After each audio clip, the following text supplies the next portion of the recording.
Bueno, vamos a comenzar con este nuevo módulo que es Introducción al Nuevo Testamento con orientación a la ABP. La ABP es la animación bíblica pastoral, que bueno, es una orientación que le queremos dar a todo este curso bíblico, que tendría la función de que sea aplicable esto que vamos a ir descubriendo para nuestras comunidades, para nuestros grupos de pastoral. Ya lo vamos a ir viendo con más detalle en las clases siguientes, pero la ABP apunta a que la animación bíblica sea transversal a todas las pastorales de la iglesia, no que sea una pastoral más en donde nos dediquemos a estudiar la Biblia o a profundizar en Biblia o a rezar con la Biblia, sino que sea una pastoral que atraviese a todas las pastorales de la iglesia, que sea una animación bíblica pastoral, por eso tiene ese nombre. Y el objetivo es que nosotros descubramos en el Nuevo Testamento, como que profundicemos un poco en el contexto, que profundicemos en la estructura, que nos acerquemos a los textos de una manera un poco más profunda, a lo que estamos acostumbrados, y siempre de fondo esta idea de que sea para compartirlo con nuestras comunidades, ¿sí? para que podamos ser animadores de la palabra y llevarla a nuestras comunidades. Entonces, para empezar hoy en esta clase vamos a estudiar un poquito el contexto en que se dio el Nuevo Testamento. Tanto el contexto de la vida de Jesús como el contexto en que se escribieron los evangelios. Ya en el módulo anterior del ABC de la Biblia vimos un poco esta diferenciación, ¿no?, entre el momento histórico en que acontecen los hechos y el momento en que se escriben los hechos. Que particularmente en el caso del Nuevo Testamento, si bien fueron unos pocos años desde la vida de Jesús, que Jesús lleva su vida pública en torno al año 30, y los primeros escritos empiezan en el año 50, las cartas y los evangelios tal vez en el 70 al 100 más o menos, y nosotros lo que vemos en estos pocos años hubo unos cambios sociales muy grandes. Era una época muy convulsionada en el mundo occidental conocido, en toda la influencia del Imperio Romano era lo que mandaba en ese momento. Antes, previamente, teníamos el Imperio griego, que era el imperio dominante de la época, y hacia el año 300 el imperio, lo que sería Roma, la ciudad-estado Roma, empieza a expandirse mínimamente por la península itálica. Ya en el año 100 antes de Cristo, empieza el imperio a transformarse en un imperio. Es una república, pero a través de conquistas va expandiendo su imperio. Ustedes lo pueden ver en el archivo que está subido a la página. Hay un mapa donde se ve cómo se va expandiendo el imperio. Y esto también trae muchas guerras internas. Las conquistas, el Imperio Romano las fue haciendo en base a ir aliándose con distintos líderes locales y a su vez hacían como guerras internas en cada región para poder tomar el control, ¿no? Fomentaba estas disputas internas. Pero sufría también disputas internas para cuál de los generales tenía el mando del imperio incipiente que se estaba empezando a formar. Entonces, en un primer momento, Pompeyo y Julio César son los dos generales que más se destacan, que más territorio conquistan y que tienen ejércitos más grandes, y entre ellos se empieza una disputa para ver quién toma el poder. Más tarde será entre Marco Antonio y Octavio, y finalmente estas disputas van generando que el imperio se vaya expandiendo y vaya transmitiendo esas peleas internas en cada región. No estuvo exento Palestina, también Palestina tenía sus conflictos y los romanos aprovechaban estos conflictos para ir buscando distintos aliados. Finalmente, después de bastantes luchas internas, en Palestina había tenido un periodo de autogestión, que era la dinastía de los Asmoneos, hecho que está ampliamente narrado en los libros de los Macabeos. Los recomiendo que los lean, son muy interesantes para ver estos conflictos previos, muy cercanos al momento del nacimiento de Jesús. Estamos hablando del primer siglo antes de Cristo, del año 100 al año 0 que nace Jesús. En el año 30, más bien, termina definitivamente la dinastía Asmonea y entra a tomar el poder Herodes, el que conocemos como Herodes el Grande. Después, más adelante, van a ir viniendo sus hijos que también se ponen el nombre de Herodes. En el año 30 a.C., decíamos, Herodes el Grande es el que avanza y conquista. Él era de Idumea, una región al sur de Palestina, no era judío, y para tener algo de legitimidad se casa con María Miné, que era sí judía y tenía linaje de la dinastía Asmonea. Entonces, él logra unificar a Israel con el apoyo de los romanos, y si bien después en un primer momento hay muchas peleas internas donde Herodes el Grande es muy sangriento y reprime cualquier intento de revuelta, lo reprime violentamente, incluso dentro de su familia. Él es famoso por haber matado a muchos de sus descendientes, ¿sí? Una persona muy cruel, pero que finalmente termina entendiendo la mentalidad de los judíos y logra aliarse con el partido de los saduceos, que eran los sacerdotes, para tomar el control. Principalmente lo que hace que cae muy bien en el pueblo es construir el templo, ¿no? Construye un templo sobre el que estaba, un templo mucho más grande, con mucho más esplendor, y eso cae muy bien en la población judía porque para ellos era central la idea del templo, principalmente en la casta sacerdotal, que de esta manera logra mantener mucho poder y el templo pasa a concentrar cada vez más a la religión judía. Si bien había distintas facciones dentro de los judíos que le daban más o menos importancia. Entonces, Herodes el Grande está hasta el año 4 después de Cristo, y ahí él muere, logra mantenerse 34 años en el gobierno, que era muchísimo, y ahí muere y el territorio se divide entre tres de sus hijos: Herodes Antipas, Arquelao y Herodes Filipo. Arquelao queda en la zona de Judea y Samaria, y Herodes Antipas en la zona de Galilea. Filipo en la zona cercana a Decápolis, ¿no? Donde está Cesarea de Filipo. Entonces, Arquelao es muy cruel y violento, y no logra someter al pueblo, y esa crueldad que él tiene hace que su periodo de poder no dure demasiado. Entonces los romanos directamente, como quieren impedir los conflictos internos, nombran a la región de Judea y Samaria, donde está Jerusalén, lo nombran una procuraduría. Y se suceden distintos procuradores, que eran un ciudadano romano que directamente gobernaba en la región. Digamos, Roma pasa a tener el poder directo de la región, de Jerusalén y toda la región de Judea y Samaria. Y el más conocido de los procuradores para nosotros, y también porque tuvo un periodo prolongado de 10 años, fue Poncio Pilato, ¿no? Poncio Pilato, que está presente y está al mando en el momento del fallecimiento de Jesús, ¿no? Cuando Jesús es asesinado.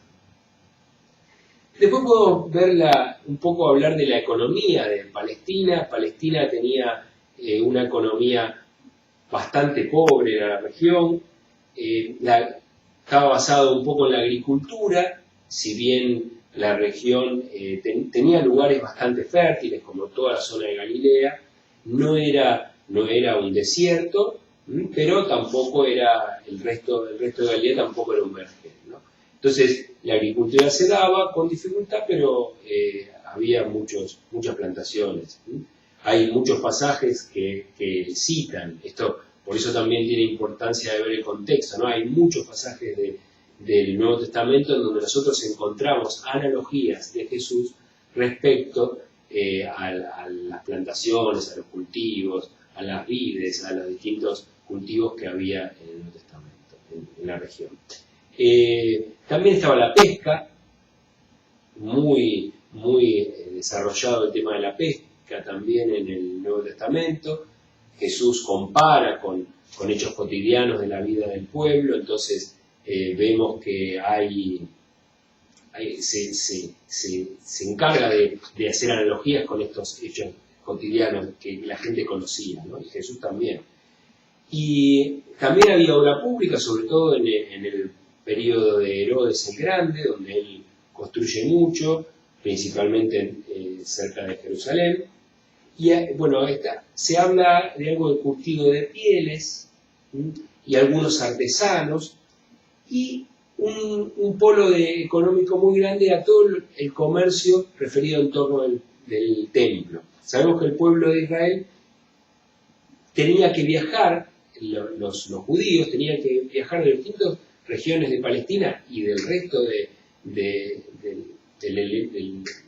la región del helenismo, en donde se iban acercando al templo para hacer un culto al menos una vez al año, tenían que ir a alguna de las celebraciones. Y esto traía un comercio muy grande en torno al templo, ¿no? Que también aparece en los evangelios y que Jesús lo cuestiona mucho ya al final de su actividad pastoral. Decíamos que la vida religiosa de Israel estaba principalmente centrada en el templo, era uno de los puntos identitarios más importantes del judaísmo, muy fomentado por la clase sacerdotal, que era la que tenía el control del templo, y era una clase aristocrática, y que tenía además mandos políticos, y eran los que acordaban con los romanos las políticas a tomar. Los romanos siempre fueron muy inteligentes o casi siempre, salvo algunas excepciones, en no fomentar las revueltas, entonces las revoluciones internas. Entonces lo que intentaban hacer era no provocar. Por ejemplo, en Israel en casi ningún momento se acuñaban monedas con los símbolos del emperador. Sabemos que el pueblo judío no aceptaba imágenes de ídolos, para ellos eso era muy grave, entonces los romanos les respetaban estos elementos que ellos querían. Entonces los sacerdotes negociaban de esta manera mantener el orden en la región, y también tenían sus beneficios en que permitían tener cierta autonomía y controlar, por ejemplo, la parte judicial, salvo la pena de muerte, los juicios que hacían, lo que hacía el Sanedrín, y también cierta organización política. Entonces decíamos que en el templo, esta centralidad del templo, estaba el culto diario, que era para los habitantes de Jerusalén, los viajantes ocasionales, y después había muchas grandes fiestas que fomentaban las peregrinaciones en esos momentos, ¿no? Los judíos viajaban de las otras regiones de Palestina a celebrar estas fiestas. También tenemos que el sábado es otro elemento fundamental en la religiosidad judía, en donde tenían esta necesidad de tomar el día para el Señor, y se procuraba ese día no trabajar, ¿no? Y era algo que se respetaba mucho, y también lo vamos a encontrar muchas veces en el Nuevo Testamento. Todos estos elementos que voy nombrando yo, ustedes tienen en el apunte que está en el PDF, que está en la página, en el foro, lo vamos a encontrar en el campus virtual. Vamos a encontrar citas que refieren a cada uno de estos momentos, pero seguramente ustedes podrán encontrar las suyas, porque hay muchas. Entonces, había gran cantidad de normas también que regulaban la vida cotidiana de la gente y que incluso llegaban a agobiar a ciertos sectores de la población que era prácticamente imposible cumplirlas, sobre todo los más pobres. Y esto hacía que queden marginados, ¿no? Esto también es algo que lo vamos a encontrar mucho y contra lo que Jesús trata de luchar, para que la religión no margine a los más pobres. Y después, otro elemento muy importante que había en Jerusalén y en toda Palestina, e incluso en la diáspora, ¿no? En el mundo helenizado donde había judíos, eran las sinagogas. Fue muy importante para el judaísmo de esta época las reuniones en sinagogas, que tenían otro carácter diferente al del templo, donde había sacrificios. En la sinagoga no había sacrificios, o sea que lo central del templo, que era el sacrificio, en la sinagoga no se daba, sino la centralidad de la sinagoga estaba dada en la Torá, ¿no? En la ley, en los textos sagrados. Se leía normalmente un texto de la Torá, o sea, de lo que hoy conocemos nosotros como el Pentateuco, y un texto de los profetas. Y después se debatía también sobre esto, ¿no? Había alguien que por ahí hacía un cierto comentario y también se discutía sobre estos textos. Y bueno, y también se usaban estos mismos textos para hacer oración. La palabra sinagoga quiere decir asamblea, y el jefe de la sinagoga, que podía ser un escriba, más adelante podía ser también dentro de los fariseos, más adelante se lo fue llamando rabí. Las sinagogas, luego de la destrucción del templo, son un factor muy importante para mantener la unidad del judaísmo. Y el judaísmo pasa a estar centrado en las sinagogas, ¿no? Y el judaísmo sigue hasta estos días con esa importancia de las comunidades, a esas pequeñas comunidades que se reunían en torno a la palabra, ¿no? Se rezaba en las sinagogas, se comentaban los textos, se debatían los textos, y también lo podemos encontrar a Jesús participando de estos momentos. Después podemos dividir un poco los grupos sociales que había en torno a los evangelios, en torno al Nuevo Testamento, y podemos dividir entre dos grandes grupos, como el clero y el resto del pueblo. El clero tenía un lugar muy importante y estaban como separados del pueblo, ¿no? Ellos tenían un lugar especial. Dentro del clero, los más importantes eran los sumos sacerdotes, que eran sí una clase alta dentro del judaísmo, y teníamos después sacerdotes, que sí podían ser muchos de clase alta o no, y levitas, que eran los que se encargaban de la liturgia, de otros aspectos de la liturgia no tan centrales como se encargaban los sacerdotes. Y en el resto del pueblo también teníamos personalidades importantes, como ser los ancianos, que se reunían y muchas veces estaban vinculados con los sacerdotes, muchas veces pertenecían al grupo de los saduceos, y estos tenían poder de decisión dentro del judaísmo. También estaban los escribas, o maestros de la ley, que eran personas muy respetadas y muchas veces podrían ser parte del pueblo pobre, lo que sí eran muy respetados por sus estudios y sus conocimientos. Después estaban los publicanos, los pecadores. Los publicanos eran los recaudadores de impuestos de aduana, que eran los que recaudaban para Roma. Esos eran personas muy despreciadas, ¿no? Dentro del judaísmo. Y estaba el pueblo sencillo, el pueblo común del pueblo, que también llamado pueblo de la tierra, que era la gran mayoría de la gente, donde había artesanos. Rápidamente vemos los grupos políticos religiosos que estaban en ese momento, que van a ir apareciendo casi todos estos en los textos de los evangelios, ¿no? Del Nuevo Testamento general. Están los saduceos, que decíamos que estaban vinculados con la clase sacerdotal, los fariseos, que son los que se oponen fuertemente a esta clase sacerdotal y generan una alternativa, ¿no? Jesús se lo ve debatiendo mucho con los fariseos, se lo ve discutiendo, pero como un par. En cambio, los saduceos en ningún momento se dignan a discutir con alguien como Jesús. De hecho, los que lo matan a Jesús son los sacerdotes, ¿no? Miembros de los saduceos, no los fariseos con los cuales Jesús tenía una proximidad mayor.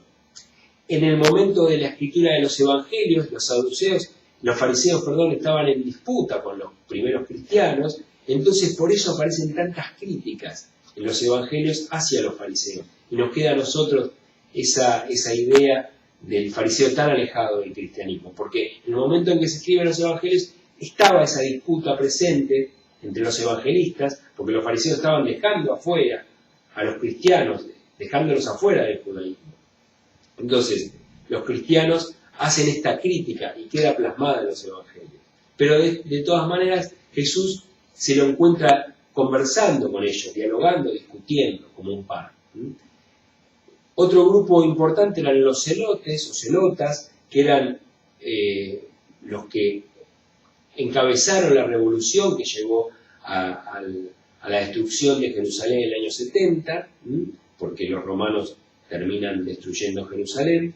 Los esenios, que si bien no aparecen en el Nuevo Testamento, son importantes, ya que fueron los que conservaron los escritos que aparecen luego en las cuevas de Qumran, que también mencionamos en el módulo anterior. Pueden buscarlo y es algo muy interesante. Los herodianos, que eran gente, una cierta clase noble dentro del judaísmo, que se acomodó con Herodes el Grande primero y con sus hijos después. Los bautistas, que lo tenemos en referente en el Evangelio de Juan el Bautista, que eran un grupo de gente con mucha llegada a las clases más bajas y que predicaban el bautismo, del perdón de los pecados.